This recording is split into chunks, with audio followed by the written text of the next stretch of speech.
Bubong na lang ang tanaw sa mga bahay na yan sa San Marcelino, Zambales matapos mabaon sa lupa. Kwento ng uploader, pinasok ng baha at buhangin ang kani-kanilang tirahan sa kasagsagan ng malakas na ulan nitong mga nakalipas na araw. Bago ngayong gabi, nasa 30 pamilya sa isang sitio sa Rodriguez, Rizal ang nawalan ng tahanan ng manalasa ang napakalakas na hangin. Dahil sa malabuhawing ihip nito, natumba ang malalaking puno at natangay ang isang tricycle. May report ni Jamie Santos. Nabuwalang matandang puno ng mangga na iyan nang manalasa ang malakas na hangin kahapon sa barangay San Rafael Rodriguez, Rizal.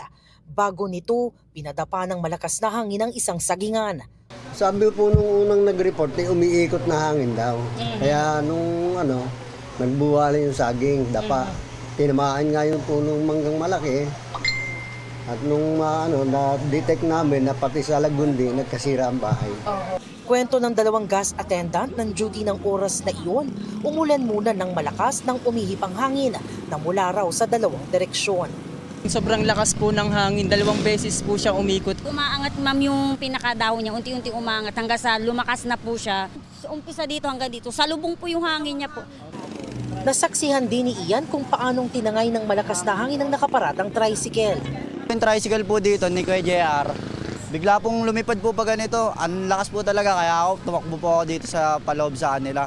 Walang nasaktan pero winasak ng malakas na hangin ang tirahan ng 35 pamilya o mahigit 100 individual. Gusto namin ma-evacuate, ayaw nilang umalis. Magtatayo na lang daw sila ng kanilang tarapal pansamantala. Nabigyan na ng paunang tulong ng barangay San Rafael ang mga apektadong pamilya na piniling manatili sa sitio. Jamie Santos, GMA News. Naputol ang kaliwang paa ng isang senior citizen matapos magulungan ng truck sa Iloilo City. Sa imbestigasyon ng pulisya, sakay ng kolong-kolong ang ginang ng masagi ng kasalubong na truck. Paliwanag ng driver, pumalya ang preno ng truck, kaya nabangga ang kolong-kolong na paakyat ng tulay. Nasa kote ang truck driver pero agad ding pinalaya nang mag-lapse ang reglementary period. Ayon sa pulisya, nangako ang driver na tutulong sa gastusin ng biktima na nagpapagaling pa sa ospital. Sa Cebu City, 2 beses na umikot sa ere ang motorsiklong yan habang tumilapon ng mag-live-in partner na kasakay rito nang bumangga sa isang poste. Bago nito, may nakasalubong na SUV ang motor.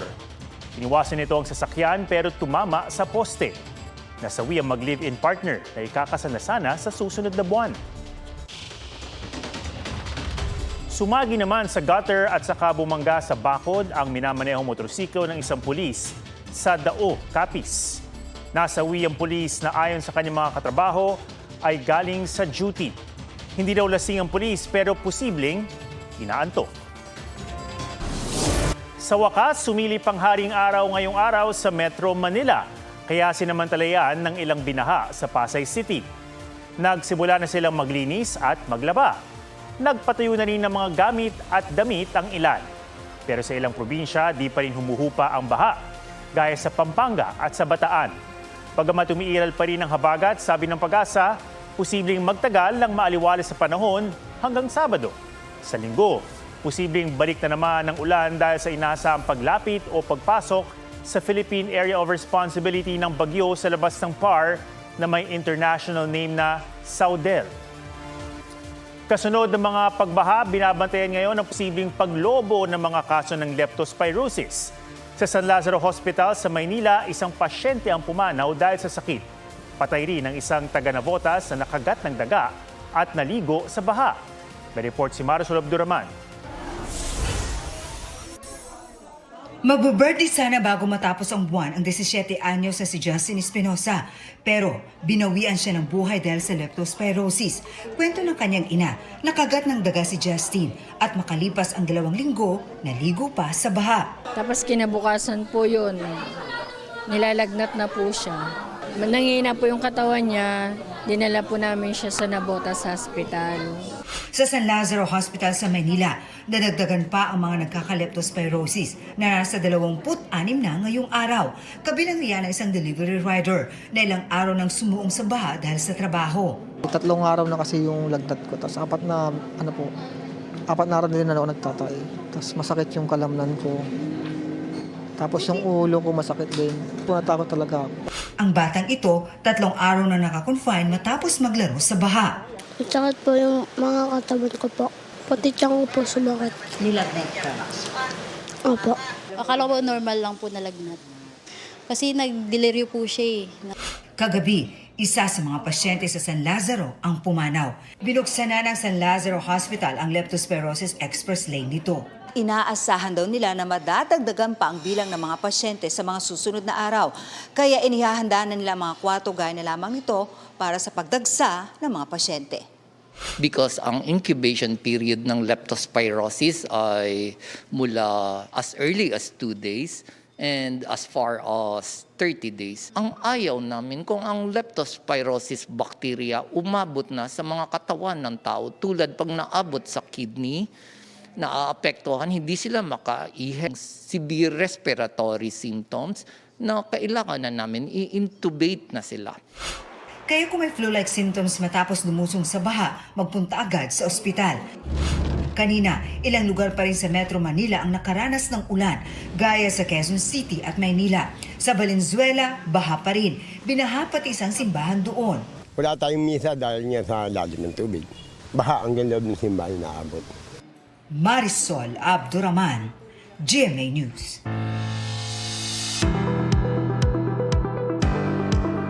Kung hindi naiwasang lumusong sa baha nitong mga nakalipas na araw, narito ang tip-top para iwas leptospirosis.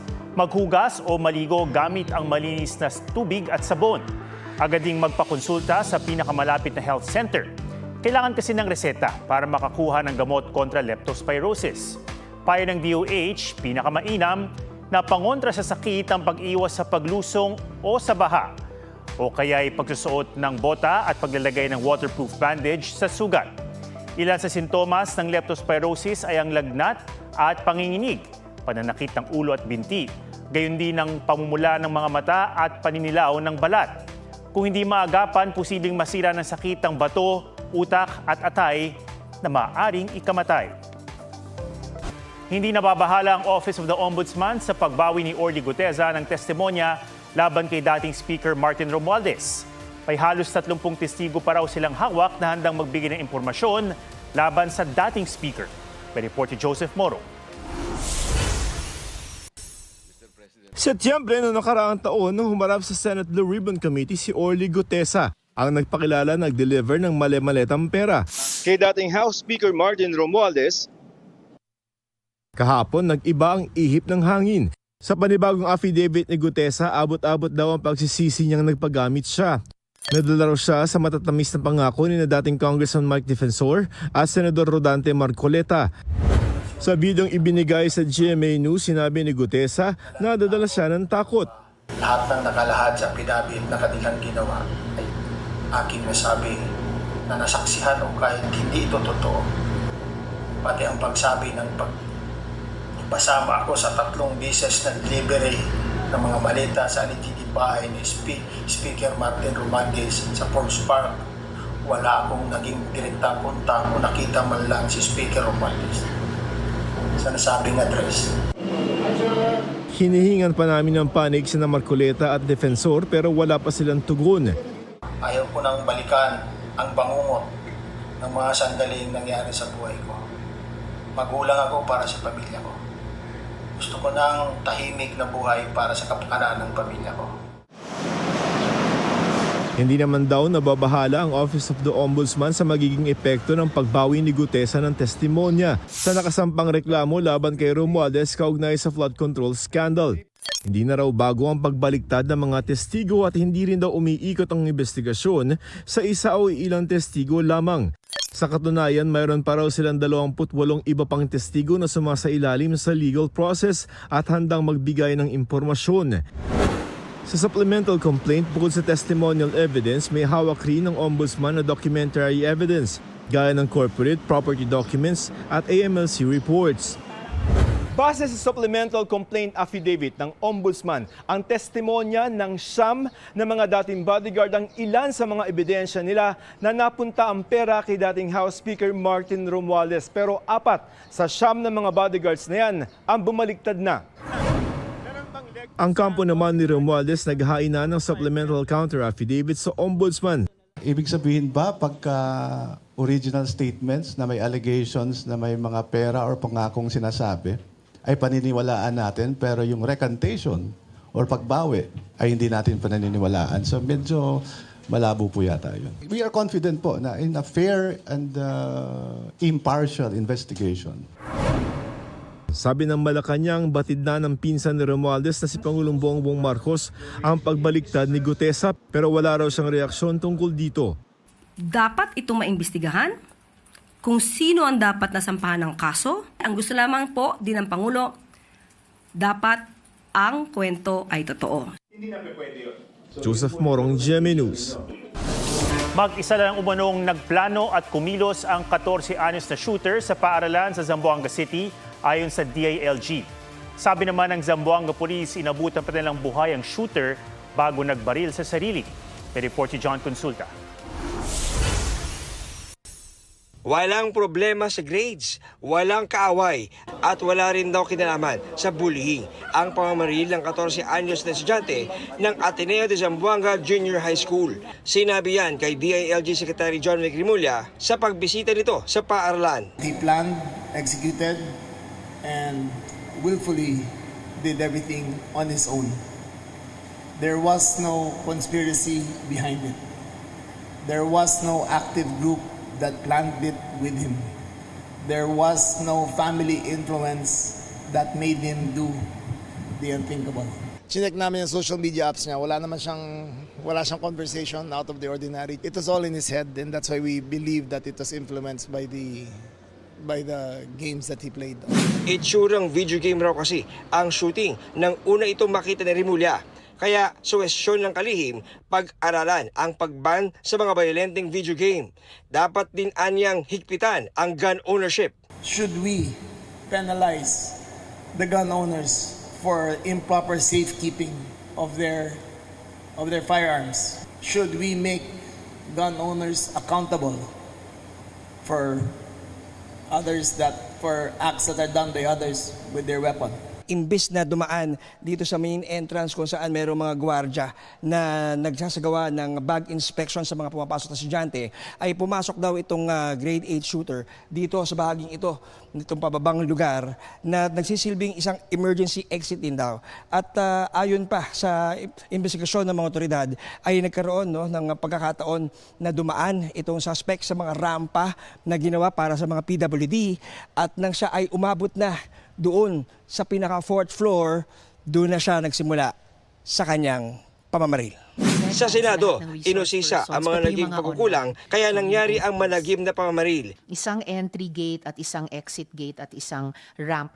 Paano po nakadeploy, if you can tell us, paano nakadeploy yung 25 guards dun sa at least sa dalawang gates before the incident? They are deployed in all the entry points when the kids or the students are already in the campus, particularly in all because this building is 4 stories. You mean po, bukod sa entry gate at exit gate, nakadeploy din po yung 25 security guards sa bawat floor ng 4th-story building? That's correct, Madam. Ayon sa Zamboanga Police, inabutan pa nilang buhay ang shooter ng rumisponde. Bigay po ng warning ang pulis natin. They are shouting to drop the gun. Pero yung CICL, victim shooter natin, ay umakyat po ng 5th floor at doon po niya binaril yung sarili niya. So na-witnessan po ng mga police responder natin yan. John Consulta, GMA News.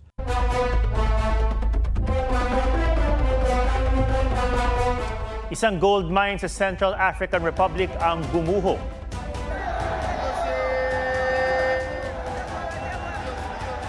Hindi bababa sa 100 ang nasawi sa pagguho ng iligal na minahan malapit sa border ng Cameroon. Nagpapatuloy ang pag-rescue sa mga natabunan. Ayon sa mga otoridad, ang landslide ay posibleng bunsod ng pagguho ng ilang underground tunnels. Patuloy ang investigasyon. Inaalam na rin kung sino ang nagpapatakbo ng minahan.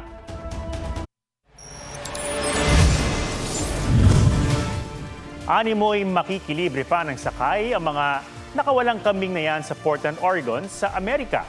Agad kasing sumakay ang mga ito paghinto ng bus.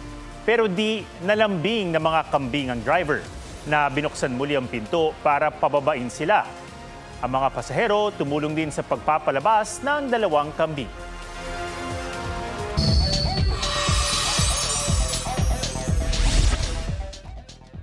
Dating Sugar Pop member na si Vanessa Blanca pumanaw sa edad na 30. Sa social media post ng kanyang pinsan, nagkaroon ng matinding traumatic brain injury si Vanessa, bunga ng aksidenteng pagkatumba. Isa sa mga nakiramay si Julian San Jose na nagpaplano pa naman sana ng reunion ng Sugar Pop. I can't express how in deep pain we are, especially na bunso kasi namin si Vanessa eh. Sparkle beauty queen Roxy Smith nagpakain ng puspin sa gitna ng masamang panahon. Gawain namin to every single day ng pandemic and I thought it's about time to start doing it again. Umani ng paghanga sa netizens ang unconditional love ni Roxy for stray animals.